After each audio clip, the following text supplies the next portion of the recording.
Assalamualaikum warahmatullahi wabarakatuh. Kawan-kawan, hari ini tanggal 10 September 2020 kita digemparkan berita mundurnya peserta MTQ di Sumatera Utara. Peserta MTQ ini dipaksa untuk membuka cadarnya dengan alasan menurut panitia bahwa keputusan nasional yang diputuskan di Pontianak setahun yang lalu, peserta MTQ harus membuka cadar.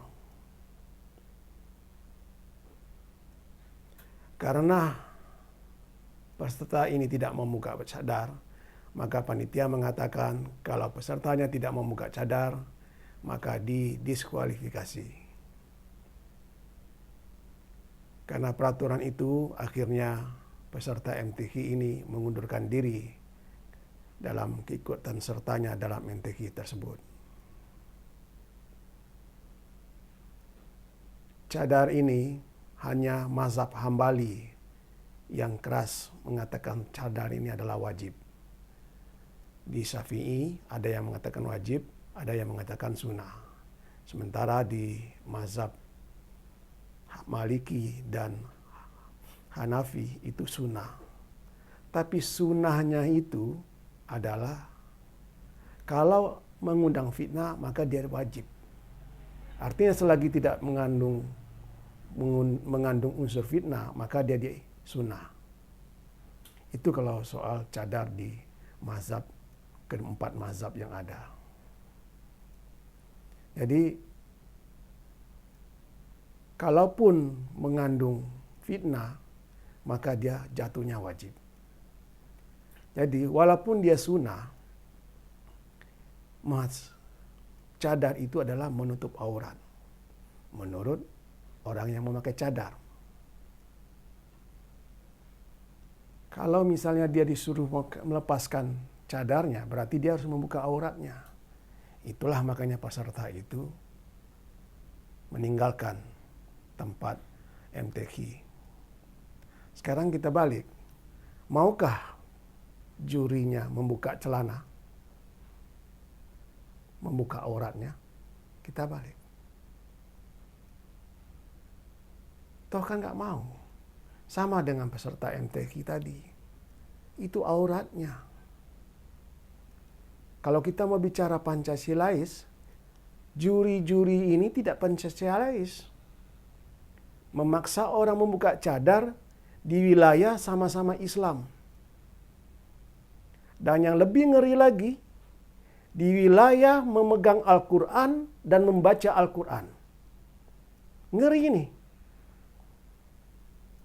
Ngeri. Jadi, kalau kita kemarin bicara Sumbar tidak Pancasialis, ada yang mengatakan tidak Pancasialis. Ini lebih tidak Pancasilais. Dalam wilayah sesama agamanya, yaitu agama Islam, memaksa orang untuk membuka cadar.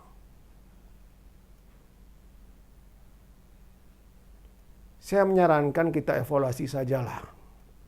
Kalau saran saya, berhentilah lomba-lomba MTQ ini, lomba-lomba salat. Kalau masih dalam suasana bulan puasa, anak SD, anak SMP lomba salat, masih kita mengerti. Tapi kalau lomba-lomba yang seperti ini, saya melihatnya banyak subjektifnya, banyak pemborosannya. Lebih baik uangnya kita salurkan untuk anak yatim. Dan membaca Al-Quran ini bukan untuk dilombakan.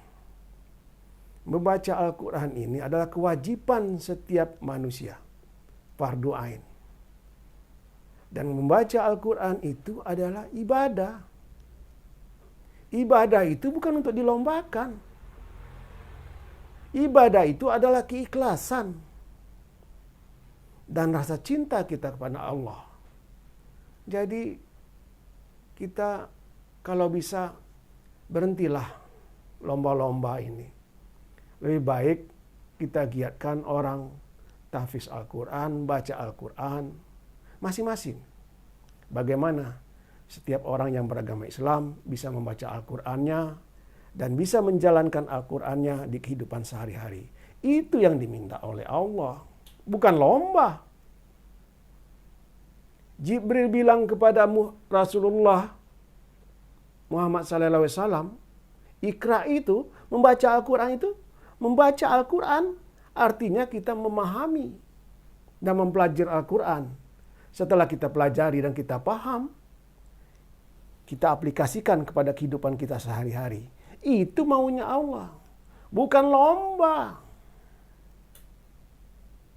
Jadi, kalau saya boleh berpendapat, berhentilah lomba MTQ ini. Marilah kita beribadah karena kecintaan kita sama Allah. Membaca Al-Quran itu adalah kecintaan kita sama Allah dan keikhlasan kita sama Allah.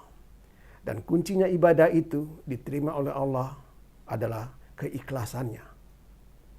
Keikhlasannya yang utama, baru kefasihannya berikutnya. Yang dituntut oleh Allah adalah keikhlasannya kita kalau beribadah. Ibadah apapun. Demikianlah kawan-kawan Senandung Dari Mana. Tolong di-subscribe dan di-share. Assalamualaikum warahmatullahi wabarakatuh.